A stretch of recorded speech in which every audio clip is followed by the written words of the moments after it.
रोका खुशी अलग में ये में रोका मुझे जो कोई राज नहीं वो कहता हूँ लगा रहा था मैं अकेले जानू ना मैं तूने खेले वैसे क्यों अकेले ना ही जाना तूने जिंदगी तो बन गई थी जिंदगी जो मेरी जान भी अब तू ही ले ले जान मेरी कर दे अब कैसे बोलूं तुझको मुझको अब तू ही बता। मेरे को अक्सर बोलते लोग कि भाई गानों में इतना दर्द कैसे देता है, स्पिट कैसे करता है, तुम्हें पता है क्या रिप्लाई करता है?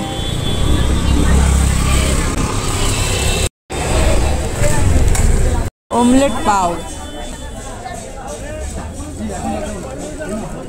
Wow, biryani, chicken biryani. Good morning friends, welcome to a new vlog of my channel. আমি দেবশ্রী। আশা করি তোমরা সকলেই ভালো আছো, সুস্থ আছো। আমার সঙ্গে যারা করেন জুম্বা ক্লাস, তারা বলছিল तुमको मराठी समझ में आती है?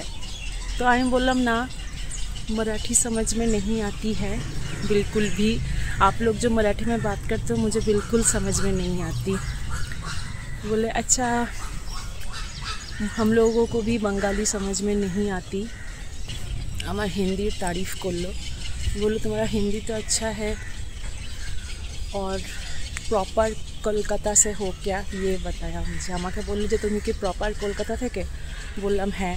বললাম এখানে যে কদিন আছি পরে কলকাতায় ফেরত যাব। বলছে মুম্বাইতে যারা আসে ওরা নাকি কলকাতায় ফেরত যায় না, মুম্বাই কি হাওয়া লাগ जाती है। আমি তো বাবা কলকাতাতেই ফেরত যেতে চাই। এখানে আছি, পরে কলকাতায় ফিরবো অবশ্যই। সপ্তাহে 3 দিন জুম্বা ক্লাস আমি অ্যাটেন্ড করি, আর এই জায়গাটা আমার হ্যাপি প্লেস। যখন এখানে যাই দেখো রং বেরঙের খেলনা, পেপার কাটিং, সুন্দর ডেকোরেশন, আমার ভীষণ ভালো লাগে। তো এখানে আমাদের জুম্বা ক্লাস হয়, বান্ধবীরা আসে, একসাথে হালকা শরীর চর্চা, আড্ডা, মজা হয়, আর ভালোই লাগে আমার।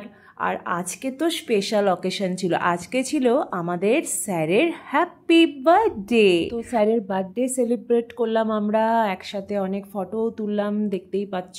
রেস্টুরেন্টেও গেছিলাম, খুব মজা হলো। আর ফটো তুলতে ভালোবাসি, দিদিরা আড়ালে আমার ফটো তুলে নিয়েছে।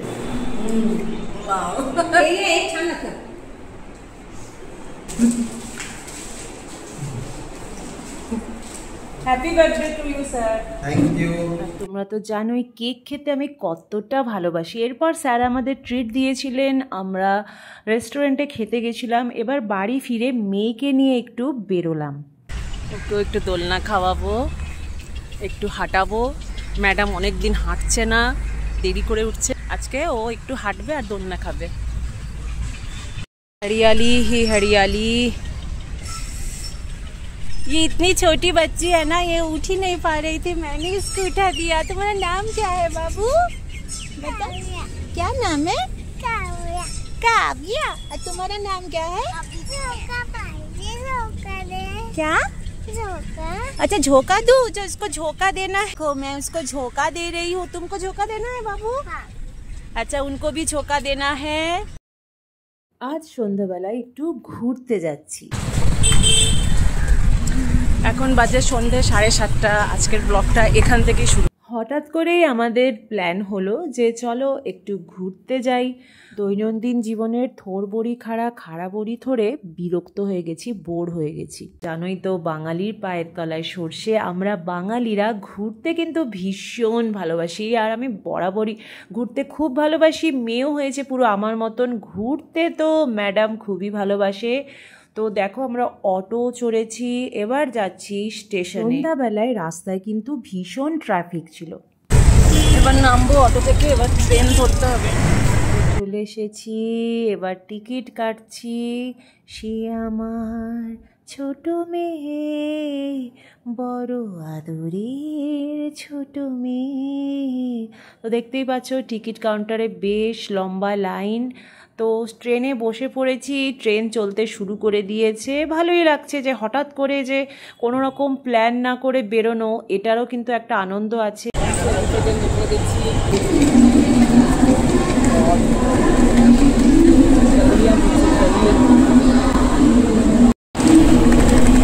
স্টেশনে হাঁটছি আর দেখো কি বিশাল বড় ফ্যান, এত বড় পাখা। স্টেশনে এরকম বড় বড় পাখাই হয়। তো দেখো মেয়ের সঙ্গে হাঁটছি আর হাঁটতে হাঁটতে কিন্তু বিশাল খিদে পেয়ে গেছে। ছত্রপতি শিবাজি মহারাজ এখন আমরা যাচ্ছি, মানে এত রাতে, ফার্স্ট টাইম যে এত রাতে যাচ্ছি। কোথায় যাবো এখনো ঠিক নেই, সঙ্গে থেকে ব্লগটা দেখতে থাকো, জানতে পারবে যে কোথায় যাচ্ছে। চলে এসেছে বড়া পাও, খুব ভালো লাগে আমার খেতে। অমলেট পাও, বড়া পাও আগে অনেকবার খেয়েছি, বাট অমলেট পাও এই ফার্স্ট টাইম আমি খেলাম, যেখানে পাওয়ের মাঝখানে অমলেট দেয়। বেস্ট বাসগুলো সব দাঁড়িয়ে আছে। আকাশটা দেখো, আকাশে মেঘটা কি সুন্দর লাগছে। Mumbai becomes the pulse of global entertainment. এই যে ডাবল ডেকার বাস, আজ পর্যন্ত যবে থেকে মুম্বাই এসেছি আমি আজ পর্যন্ত এই ডাবল ডেকার বাসে চাপিনি, আমার চাপা হয়ে ওঠেনি। এটা আমার বিশাল বড় আফসোস। তো আজকে আমি পণ করেছি চাপতেই হবে আমাকে ডাবল ডেকার বাসে। কলকাতায় শুনেছি অনেক আগে দোতলা বাস ছিল, সেটাও আমার চাপা হয়নি, কারণ তখন আমি হইনি বা খুবই ছোট, সেটাও চাপিনি। তো আমার এই এক্সপিরিয়েন্সটা আজকে নিতেই হতো। তো দেখো একটা ডাবল ডেকার বাসে চড়ে গেলাম, এই যে মেয়ের পেছন পেছন উঠছি, আমি তো ভীষণই এক্সাইটেড। এই দেখো ওপর থেকে যা দেখা যায় সিনটা, ডাবল ডেকার বাসে চাপার স্বপ্ন আমার আজ সফল হলো। আমি দাঁড়িয়ে ফটো তুললাম, বসে বসে খুব মজা হলো। জীবনের একটা স্বপ্ন অন্তত পূর্ণ করতে পারলাম। তো এই দেখো তাজ হোটেল, গেটওয়ে অফ ইন্ডিয়া। এখানে আগেও এসেছি, আজকে আবার ইচ্ছা করলো, তো চলে এলাম গেটওয়ে অফ ইন্ডিয়াতে। আর সন্ধ্যাবেলা তো ভালোই লাগছিল। দেখো এই যে সামনে আমাদের গেটওয়ে অফ ইন্ডিয়া।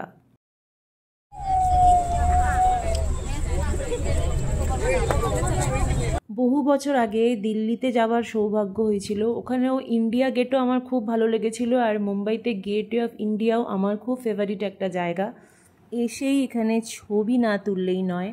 কোলাহলপূর্ণ মুম্বাইয়ে অবস্থিত গেটওয়ে অফ ইন্ডিয়া বলিউড সিনেমার শুটিংয়ের একটি জনপ্রিয় স্থান। বছরের পর বছর ধরে গেটওয়ে অফ ইন্ডিয়াকে কিন্তু অসংখ্য বলিউড সিনেমায় আমরা দেখতে পেরেছি। এই স্মৃতিস্তম্ভের কালজয়ী ও নাটকীয় সৌন্দর্য কিন্তু এটিকে অনবদ্য করে তুলেছে, এবং সেই জন্য এখানে কিন্তু সব সময় পর্যটকদের ভিড় থাকে। আমিও অনেকবার এসেছি, যখনই এসেছি তখনই দেখেছি প্রচুর ভিড়। গেটওয়ে অফ ইন্ডিয়ার ঠিক সামনেই রয়েছে ঐতিহ্যময় তাজ হোটেল, যেখানে আমার আজ পর্যন্ত ঢোকা হয়নি, সেই সৌভাগ্য এখনও হয়নি। তো যাই হোক, এবার ভাবছি যে চলে যাই মেরিন ড্রাইভে। গেটওয়ে অফ ইন্ডিয়া আর মেরিন ড্রাইভ দুটোই কিন্তু দারুণ জায়গা। ডাবল ডেকার বাস দেখতে পাচ্ছ। আমরা চলে এসেছি মেরিন ড্রাইভে, এখন ট্যাক্সি থেকে নামবো আর চলে এসেছি মেরিন ড্রাইভে। বাট আজকে খুব অবাক করা একটা বিষয় হলো, আজ কিন্তু মেরিন ড্রাইভে অন্য দিনের মতন একদম ঠান্ডা বাতাস বইছিল না, কোনো রকম হাওয়া ছিল না, একটা গুমোট গরম। আর দেখলাম একটি ছেলে গান করছে গিটার নিয়ে। মেরিন ড্রাইভে এলেই এই সামনে দিয়ে হাঁটলেই কিন্তু এরকম দৃশ্য প্রায়ই চোখে পড়ে। নানান রকম পারফর্মারদের দেখতে পাই এখানে, যারা গান করছে বা মিউজিক বাজাচ্ছে। আর অনেক লোক তো এখান দিয়ে হাঁটে, ওয়াক করে, রানিং করে, যারা ফিটনেস ফ্রিক। তো দেখো ছেলেটি গান করছে, ভালোই লাগছিল শুনতে।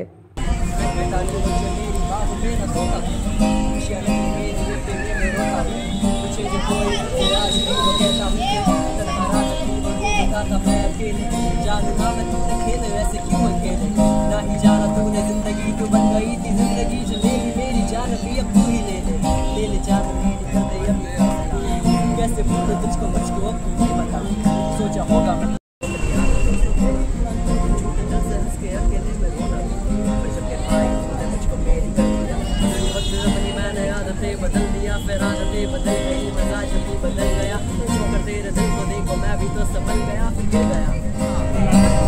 हमें को अक्सर बोलते लोग कि भाई गानों में इतना दर्द कैसे देता है, स्पिट कैसे करता है। तुम्हें पता क्या रिप्लाई करता है?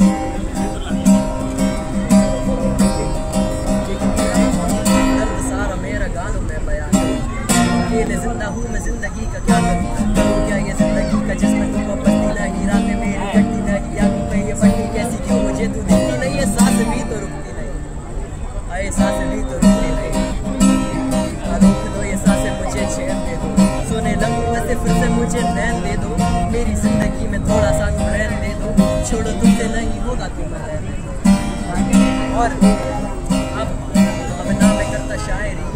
মুম্বাইয়ের আরেকটি আইকনিক স্পট মেরিন ড্রাইভ, যা কুইন্স নেকলেস নামেও পরিচিত। এখানকার মন ভালো করে দেওয়া সামুদ্রিক বাতাস আর শহরের স্কাইলাইনের শ্বাসরুদ্ধকর দৃশ্য কিন্তু দারুণ লাগবে। এখানে এলে কিন্তু আর ঘরে যেতে ইচ্ছা করে না। ঘন্টার পর ঘন্টা মেরিন ড্রাইভে বসে কাটিয়ে দেয় মানুষ, এবং আমিও তাদের মধ্যে একজন। মেরিন ড্রাইভ বরাবর হাঁটতে হাঁটতে চলে গেলাম।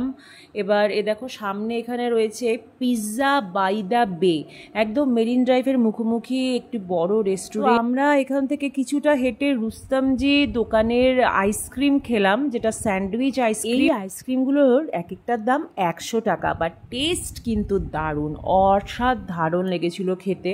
তো এরপর চলে গেছিলাম ডিনার করব বলে, এবং কাফি রাত হয়ে গেছিল, বেশ অনেক গভীর রাত যাকে বলে। তো চলে গেছিলাম এই বারেমিয়া, এখানকার খুব নামি রেস্টুরেন্ট।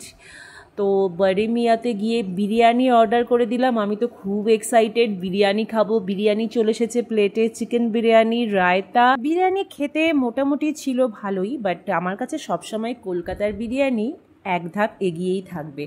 তো এরপর হাঁটতে বেরিয়ে গেলাম যাতে খাবারটা হজম হয়, যেহেতু এত রাতে খেয়েছি। সামনে দেখলাম লিওপোল্ড ক্যাফে, এটার নাম আমি আগে শুনেছিলাম, লিওপোল্ড ক্যাফে। এখন তো অনেক রাত, এটাও বন্ধ হয়ে গেছে। তো এরপর আমরা বাড়ি ফিরলাম। তো আজকের দিনটা কিন্তু বেশ ভালোই কাটলো, একটি সাধারণ দিন তোমাদের সাথে শেয়ার করলাম। তোমাদের যদি আজকের ভিডিও ভালো লাগে লাইক করতে ভুলো না, কমেন্ট করো, সাবস্ক্রাইব করে দিও আমার চ্যানেলটাকে, আর আমার সাথে থেকো, পাশে থেকো। প্রতিদিন লাইভে আসি, তোমরা লাইভে এসেও আমার সাথে গল্প করতে পারো। আমার কিন্তু খুব ভালো লাগে তোমাদের সঙ্গ। সবাই খুব ভালো থেকো, সুস্থ থাকো, দেখা হবে নেক্সট ব্লগে।